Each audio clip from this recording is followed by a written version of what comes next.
They were still laughing when the guards grabbed his arms. Her heels clicked across the marble floor as she kissed her new fiancé and pointed at him like he was trash. Above them, the giant screen lit up, his invention now stamped with her name. A janitor who dreamed too big, she mocked, raising her glass as the room erupted in applause. On Christmas Eve, in front of everyone, he lost his love, his work, and his dignity in a single breath. Then the music died. The ballroom doors slammed open, and a man with the kind of power that bends rooms to silence stepped inside. His eyes locked on the trembling janitor. His voice was calm, deadly. "Unhand him," he said. "That man is my son. If the person who destroyed your life stood right in front of you, would you forgive them or wait for revenge to unfold?" Thank you for sticking around with me, my wonderful story family. If you're already hooked in for today's story and ready to enjoy it, click subscribe and let me know in the comments where you're watching from, because tomorrow I will be giving you another story just as interesting as this one, and you don't want to miss it. Now let us begin. The laughter cut deeper than the cold. Ethan Cole stood frozen at the edge of the ballroom, the weight of dozens, no, hundreds, of eyes pressing into his back as if they could shove him out faster than the security guards already gripping his arms. Christmas lights shimmered above, golden and warm, mocking the knot tightening in his chest. Somewhere behind him, a string quartet tried to recover the music, but the room had already chosen its entertainment. "Him! Wait, please," Ethan said, his voice cracking as his worn maintenance badge slipped from his jacket and clattered onto the marble floor. No one bent to pick it up. She did, though. Clara Whitmore, his fiancée until this very moment, leaned down, lifted the badge with 2 fingers, and examined it like something unpleasant she'd found on her shoe. Her red gown shimmered under the chandelier, every inch of her polished, confident, untouchable. The woman he'd loved for 3 years didn't look at him with guilt or hesitation. She smiled. "A janitor," she said clearly, loudly, so the room could savor it. "Honestly, Ethan, I don't know what possessed me to believe you belonged here." Laughter rippled through the guests. Executives, investors, partners, people who'd once nodded at Ethan politely when he fixed their offices or stayed late scrubbing coffee stains from their carpets. Tonight, none of them recognized him as human. He was a spectacle, a warning. Behind Clara, the massive screen flickered to life. Ethan's breath caught. Blueprints, schematics, his schematics. The revolutionary energy saving system he'd worked on in secret for 2 years, sketched on napkins during lunch breaks, refined in sleepless nights after double shifts. His life's work now glowed behind her, with her name stamped boldly across the top. Clara Whitmore, lead inventor. The room erupted in applause. Ethan felt something inside him crack, not loudly, not dramatically. Quietly, permanently. "Security," Clara said, slipping the badge into her clutch like a trophy. "Please remove him. This party is for contributors." Her new fiancé, Marcus Hale, senior executive, perfectly tailored suit, wrapped an arm around her waist and leaned close enough for Ethan to hear. "You should have known your place," Marcus murmured. "Dreams like that don't belong to men like you." The guards tightened their grip. As Ethan was dragged toward the exit, humiliation burned hotter than rage, hotter than betrayal. Christmas Eve. This was supposed to be the night Clara announced their engagement, the night his work finally mattered. Instead, it was the night he learned how disposable he truly was. Or so everyone thought. The music suddenly stopped. Not faded, stopped. The massive double doors at the far end of the ballroom slammed open with a force that echoed like a gunshot.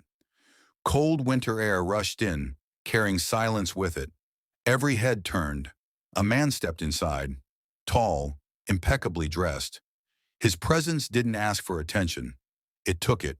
Power clung to him the way wealth clings to old money, quiet and unquestionable. The guards hesitated, instinctively loosening their grip on Ethan, without knowing why. The man's sharp gaze swept the room once, then locked onto Ethan. Time slowed. Something passed between them. Recognition, shock, something raw and unspoken. "Unhand him," the man said calmly. The guards froze. "That man," he continued, his voice carrying authority that no microphone could amplify, "is not a janitor." He took one step forward. "He is my son." The room fell into stunned silence, every breath held, every smile dead. And as Clara's face drained of color, Ethan realized this night was far from over. Silence ruled the ballroom like a verdict. Ethan stood where the guards had released him, his arms still tingling from their grip, his heart hammering so hard it felt visible beneath his jacket. The man who had just called him son hadn't moved closer, hadn't offered a hug, a smile, or even an explanation. He simply stood there, tall and immovable, as if the entire room now belonged to him. Clara recovered first. "That's ridiculous," she laughed, though the sound was brittle, forced. "This is some kind of stunt. Security, escort both of them out." No one moved. The guards glanced at the stranger, then at each other. One of the senior executives shifted uncomfortably. Marcus's confident smirk faltered. The stranger finally turned his gaze to Clara. His eyes were steel gray, sharp with years of command, but beneath them burned something darker. Recognition, perhaps, or memory. "My name is Alexander Ravenscroft," he said. The name landed like thunder. "And I don't require permission to stand anywhere." A ripple of gas spread through the room. Ravenscroft, the Duke who controlled half the energy sector in Europe, the man whose investments decided the rise and fall of companies. Ethan had seen his face once, on a magazine left behind in the executive restroom. He'd never imagined seeing him like this. Never imagined being looked at the way Alexander Ravenscroft was looking at him now. Not with curiosity, with certainty. Ethan's mind rebelled. This can't be real. He'd grown up bouncing between foster homes with nothing but a faded birth certificate and unanswered questions. No father had ever searched for him. No powerful man had kicked down doors to claim him. And yet, Alexander took a slow step closer. Up close, Ethan could see the faint lines of age around his eyes, the scar at his temple. A man who had lived, fought, lost. The Duke's gaze softened, not enough for the room to notice, but enough for Ethan to feel it. "You've grown taller than I imagined," Alexander said quietly. Ethan swallowed. "You don't know me." "I know your mother," Alexander replied. "Or rather, I knew her, and I've spent 28 years regretting the day I failed her." The words struck deeper than any insult Claire had thrown. Memories rose unbidden. His mother's tired smile, her refusal to speak of the past, the way she'd clutched a silver locket, even on her deathbed. "He'll come back someday," she'd once whispered, half hope, half fantasy. Ethan had been 12. He'd stopped believing years ago. Across the room, Clara's confidence cracked. "This is insane," she snapped. "Ethan lied to me about who he was, about everything. He's a maintenance worker, not worthy," Alexander finished coldly. Interesting choice of words from someone standing on stolen ground. The screen behind them flickered again. Clara stiffened. Alexander raised a hand. "That invention you're celebrating tonight? The energy system?" Ethan's chest tightened. "I've been tracking its development for months," Alexander continued, "because the design principles were familiar, brilliant, but unfinished." He turned to Ethan. "Because the mind that created it was never meant to work alone." Ethan's breath caught. "You saw it?" "I recognized it." Marcus stepped forward, panic bleeding through his polished tone. "Sir, with all due respect, Clara is the inventor. The documentation was falsified," Alexander cut in. "And if I wished, this company would collapse before dessert." A hush fell again. Ethan felt torn in two, hope clawing its way up through years of disappointment, fear dragging him back down.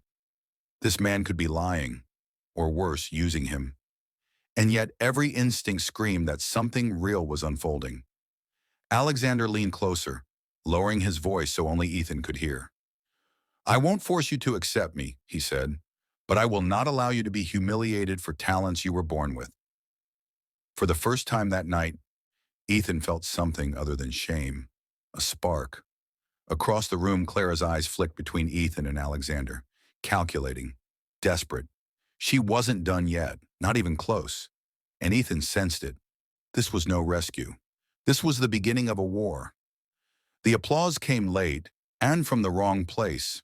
A few executives near the back began clapping, slow and uncertain, as if trying to align themselves with power before it finished choosing a side.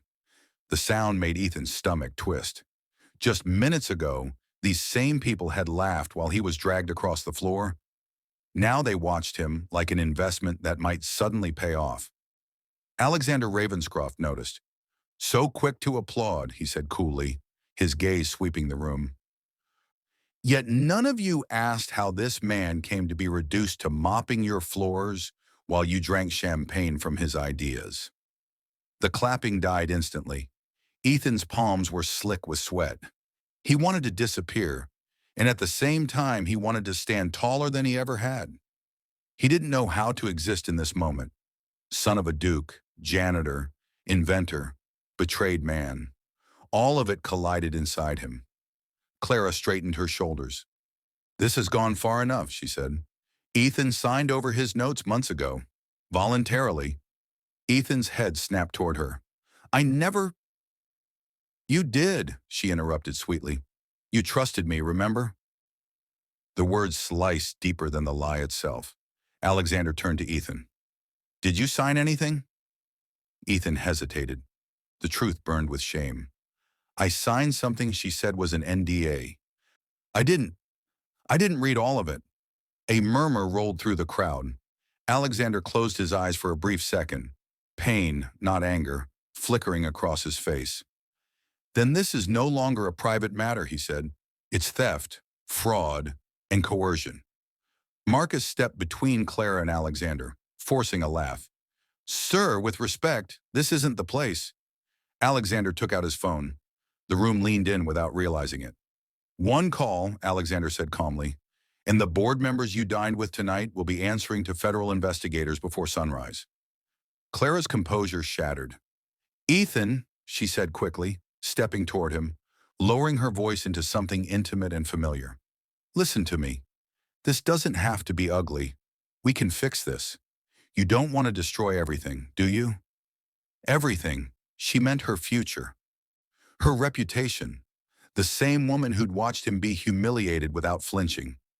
Ethan felt the old instinct rise, the urge to smooth things over, to sacrifice himself for peace. It had guided him his whole life, and for a terrifying moment, he almost gave in. Then he remembered the screen, the laughter, the guard's hands on his arms. "I didn't destroy anything," Ethan said quietly. "You did." The words shocked him with their steadiness. Clara froze. Alexander's mouth curved slightly, not into a smile but into approval. "That," he said, "is the first decision you've made as your own man." The ballroom doors opened again, but this time it wasn't drama. It had consequences.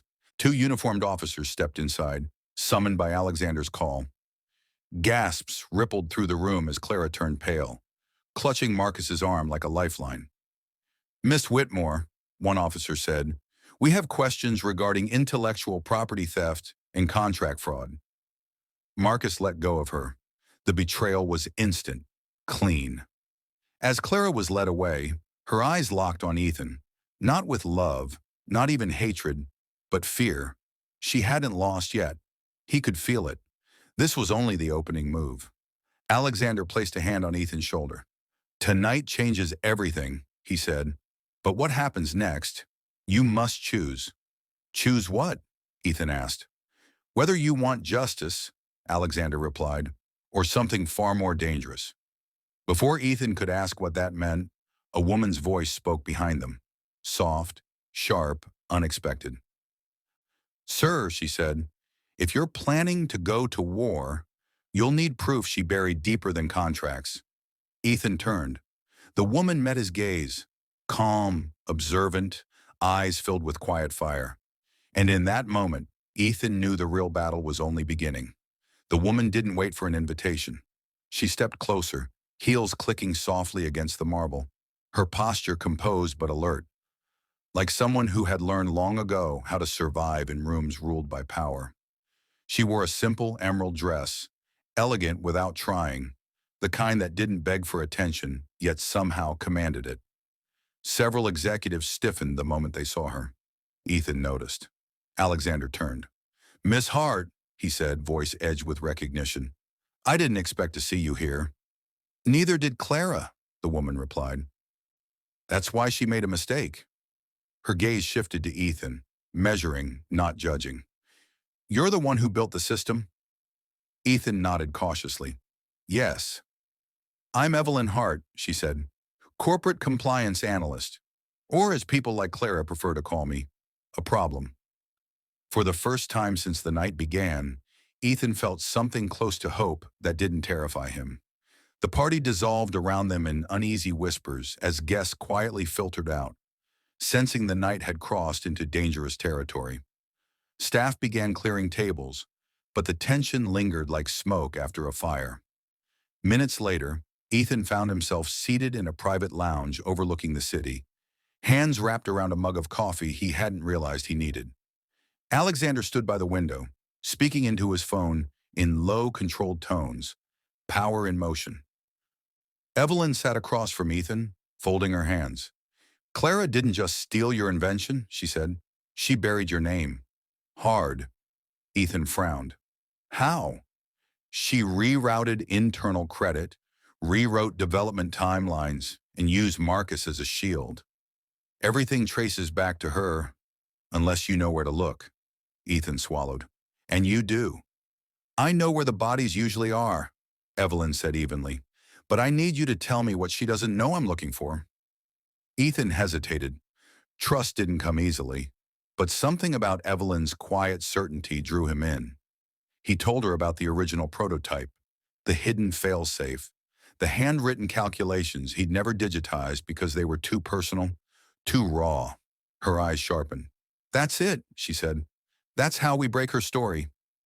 From the corner of his vision, Ethan saw Alexander watching them, not with suspicion, but something closer to guarded relief, as if he'd hoped Ethan wouldn't face this alone. Later that night, they left the building together. Snow had begun to fall, softening the city's edges. Ethan walked beside Alexander in silence until the weight of unspoken questions became unbearable. "Why now?" Ethan finally asked. "Why show up tonight?" Alexander stopped beneath a street lamp. Snow dusted his coat, silvering his hair. "Because Clara's company approached me for funding," he said.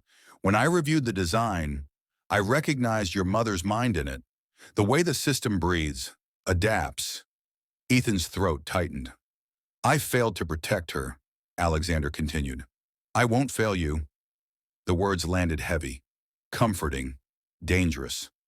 Over the following days, tension coiled tighter. Clara was released on bail. Marcus resigned, publicly claiming ignorance, and a quiet smear campaign began. Blogs questioned Ethan's competence. Anonymous sources painted him as a bitter janitor manipulated by a wealthy stranger. Every step forward felt like two steps back. Evelyn became his anchor. Late-night calls, shared strategy sessions, quiet moments where vulnerability slipped through the cracks. One night, as they pored over documents in Alexander's guest house, their hands brushed. Neither pulled away. "Does this scare you?" Evelyn asked softly. "All of it," Ethan admitted. "But I don't want to disappear again." She met his gaze, something unspoken passing between them. "Then don't!" Across the room, unseen by them, Alexander watched, realizing that the battle ahead would test more than contracts and courts. It would test hearts, and Clara, watching from afar, was preparing her next move. The truth arrived disguised as hope. 3 days after the Christmas party, headlines shifted, not in Ethan's favor, but not against him either. Ravenscroft Energy enters talks with Whitmore Industries. The articles were careful, vague, but the implication was sharp enough to cut. Ethan stared at the screen in Alexander's study, disbelief tightening his chest. "You're negotiating with her?" he asked quietly. Alexander didn't look up from the document spread across his desk. "I'm keeping her close. It looks like betrayal." Alexander finally met his eyes. "It looks like a strategy." Ethan wanted to believe him, but old wounds don't heal quickly. Every foster home, every broken promise whispered the same warning: power always chooses itself. That night, Evelyn arrived late, her expression unreadable. "She's playing a deeper game," she said without preamble, "and I think I just found the lever she's been hiding." She slid a folder onto the table. Inside were hospital records. Ethan's hands shook as he flipped through them. Dates leapt out. Names. One name circled in red ink made his vision blur. Elena Cole, his mother. "She didn't die of natural causes," Evelyn said gently. "The treatment she needed was delayed. Funding approval stalled. The decision came from Whitmore Industries." The room seemed to tilt. "No," Ethan whispered. "That was years ago. Claire and I hadn't even met." "That's the point," Evelyn said. "She didn't target you. She targeted the design your mother was developing. When Elena refused to sell, support vanished." Alexander went still. Ethan felt something tear open inside him, grief and rage fusing into something unrecognizable. All those nights watching his mother fade, believing it was fate, it had been a choice. "I loved her," Ethan said hollowly, "and she watched her die." Silence swallowed the room. Then Evelyn spoke again, her voice trembling just slightly. "There's more." She handed Ethan a single page, a signature, Alexander Ravenscroft's. Ethan's heart stopped. "This doesn't mean what you think," Alexander said sharply. "I didn't know it was Elena. The decision was buried in a portfolio I approved in bulk." "But you approved it," Ethan said. The words fell like a blade.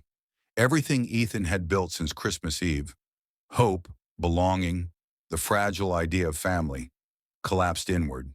He pushed back from the table, breath shallow. "So this is it," he said. "You save me now to ease your conscience." "That's not—" "I don't want your protection," Ethan snapped. "I don't want your name. I don't want your money." He turned to Evelyn, eyes raw. "And you knew. You both knew before you told me." Evelyn's voice broke. "I needed proof." Ethan walked out into the night, the cold biting harder than before. Behind him, Alexander watched his son leave. Not as a duke, not as a savior, but as a man who had lost his chance at redemption. And somewhere across the city, Clara smiled. Because Ethan's greatest allies were now divided. The city had never felt so loud. Ethan walked without direction, snow melting into the shoulders of his coat, the night pressing in on him from all sides. Every streetlight felt like an accusation. Every reflection in a darkened window reminded him of how easily hope had been handed to him, and how quickly it had been ripped away. A janitor, a son, a pawn. He stopped on a bridge overlooking the frozen river, gripping the railing until his knuckles burned. The memory of his mother's last weeks replayed in merciless detail, her shallow breathing, the forced smiles, the quiet apologies she'd never needed to make. "I tried to protect you," she'd whispered, and he hadn't protected her. Behind him in the warmth of Alexander's estate, the fallout was just as brutal. Alexander stood alone in his study, the lights dimmed, the folder with Elena's name open on the desk like an open wound. For the first time in decades, power felt useless. Titles meant nothing when the damage was already done. "I didn't know," he said aloud to no one. "But I should have." Across the room, Evelyn packed her bag with shaking hands. She replayed Ethan's face when he'd read the signature, how trust had drained from his eyes, replaced by something far worse than anger. Regret. Her phone buzzed. Unknown number. "You should have stayed quiet, Miss Hart." Her blood ran cold. The next morning, the world turned darker. A press conference aired across every major network. Clara Whitmore stood at the podium, poised, tearful, devastatingly convincing. "I was manipulated," she said, "by a wealthy man attempting to claim credit through his troubled son. Ethan Cole was never the inventor, only a maintenance worker used as a front." The crowd murmured, the lie spread. Within hours, Ethan's prototype lab was seized pending investigation. His name was scrubbed from internal records.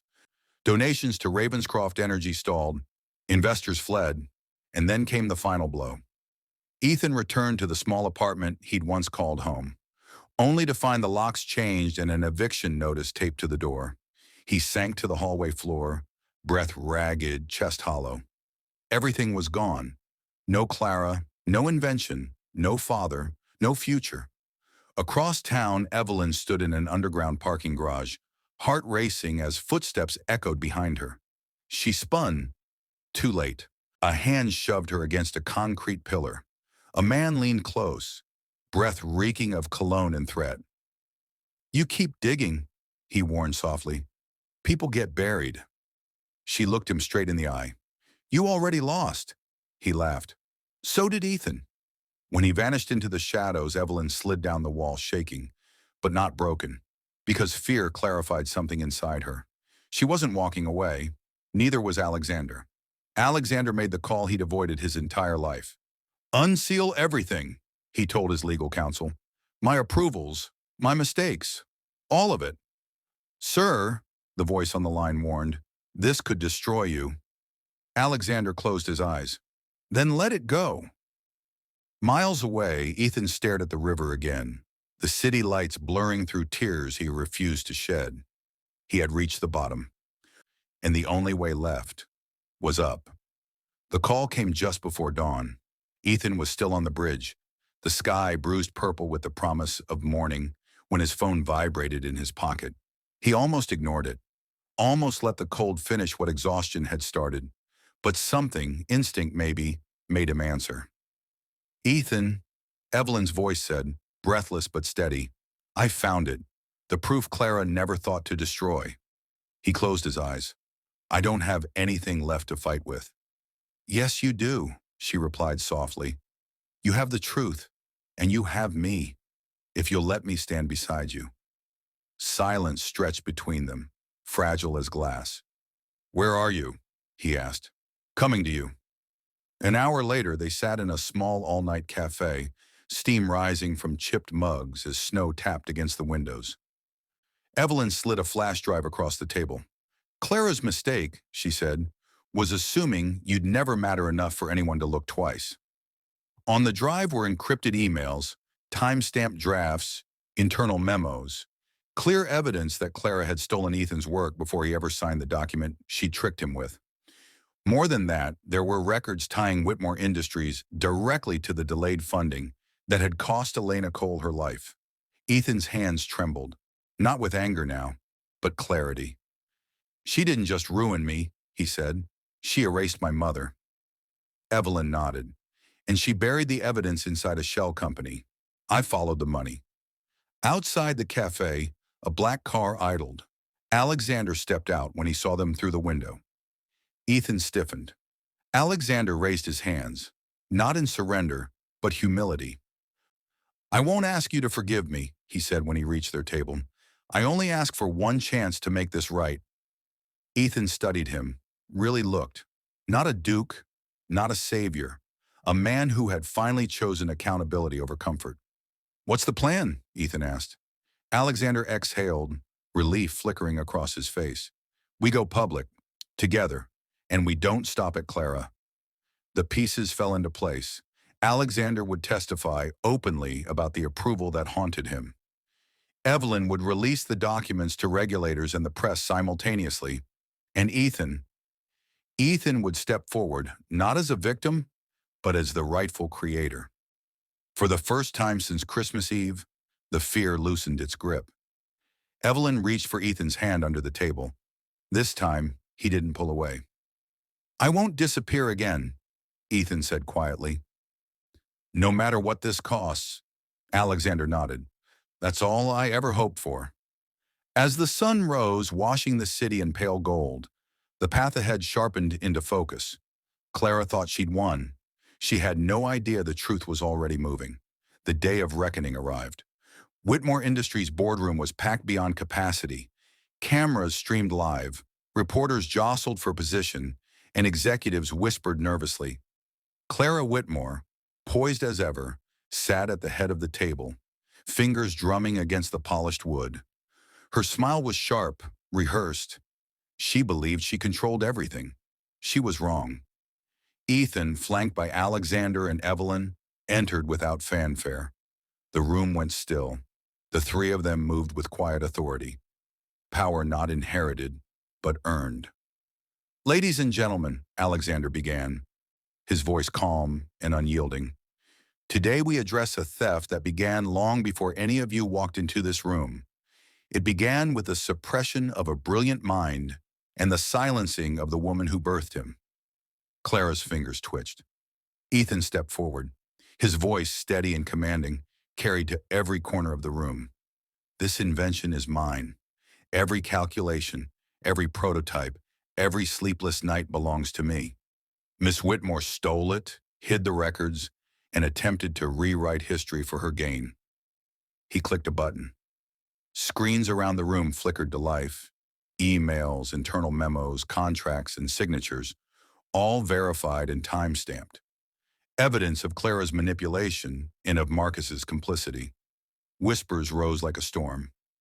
"I trusted her," Ethan continued, "and I paid for it. But I will not pay in silence anymore." Clara rose, furious.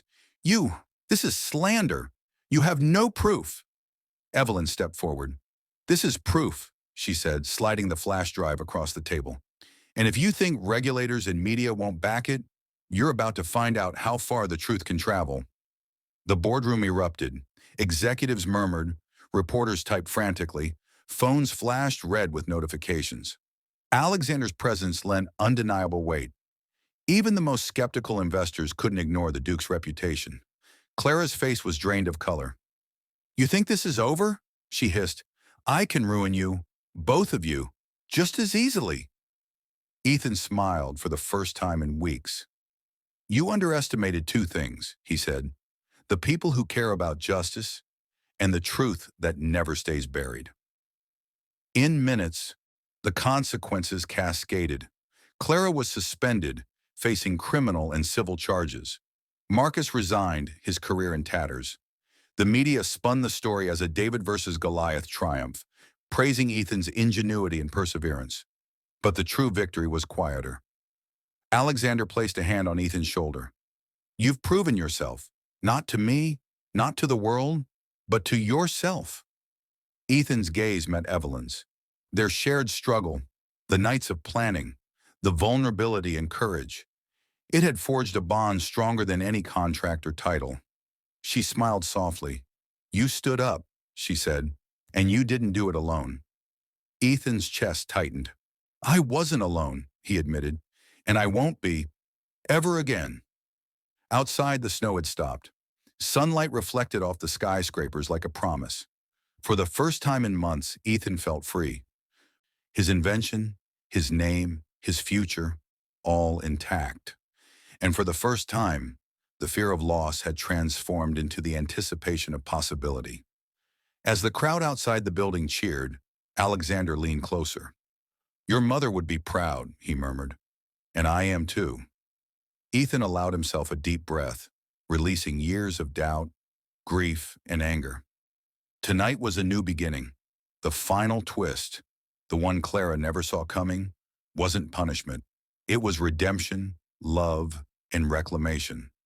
The janitor had become a hero, a son, an inventor, a man whose life no one could rewrite but himself.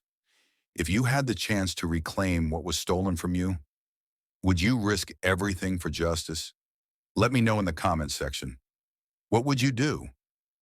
The snow had melted into a sparkling city morning, and Ethan stepped onto the rooftop of Alexander's penthouse, overlooking the skyline that now felt like his own. The wind tugged at his coat, carrying away the last whispers of shame and betrayal. For the first time, he breathed without hesitation. Beside him, Evelyn sipped her coffee. The warmth mirrored in her smile. "It's quiet," she said softly, "almost peaceful." Ethan nodded. "After everything, I didn't think peace was possible." He looked out over the city, the skyline glinting like a crown. "But it is, because we fought for it, together." Alexander joined them, leaning against the railing with a rare smile. The fight isn't always against others, he said. Sometimes it's about trusting yourself enough to stand up, even when the world turns its back. Ethan glanced at his father, something swelling inside him, a mix of gratitude, love, and a long-denied connection. Thank you, he said, voice thick, for believing I mattered, for showing up when no one else did. Alexander placed a firm hand on his shoulder. You always mattered. I just took too long to prove it. Evelyn reached for Ethan's hand. This time he held it without hesitation, their fingers entwined naturally. And now? She asked, teasing. What's next? Ethan's gaze fell to the horizon. Next is everything we couldn't have imagined. The invention, my work, the life we build, and no one will ever take that from me again. Evelyn smiled. Then let's start with coffee and plan a proper launch. The city hummed below, a symphony of life, ambition, and possibility. Ethan had survived betrayal, loss, and heartbreak. He had faced the darkness of deceit, seen the truth revealed, and reclaimed what was his. Clara's schemes were over, Marcus's arrogance shattered, and Alexander's regrets finally found peace and redemption. And most importantly, Ethan had discovered his own strength, the unwavering loyalty of Evelyn, and the bond with a father he thought he would never know. Snow began to fall again, soft and silent, blanketing the city in white. A new chapter was beginning, full of promise, love, and the knowledge that even in the darkest winters, a bright dawn always arrives. Ethan looked at Alexander and Evelyn, a small grin forming. You know, he said, I think this might just be the best Christmas ever. Alexander chuckled, a rare, genuine warmth in his voice. Let's make sure it's only the beginning. And as the sunlight broke over the skyline, Ethan realized the truth. Life could take everything away, but courage, love, and the will to fight could always give it back. And more. What would you do if you had the chance to reclaim your life and dreams after betrayal? Share your thoughts in the comments because sometimes the hardest battles lead to the most beautiful victories. Thank you for watching this story to the end. I hope you enjoy listening to this lovely tale. More heartwarming stories are coming every day. If you'd like to hear the next one, make sure you subscribe so you don't miss it. To do that, just tap the red subscribe button right below this video. After that, a little bell icon will appear. Click it and choose all so YouTube will let you know each time a new story is posted.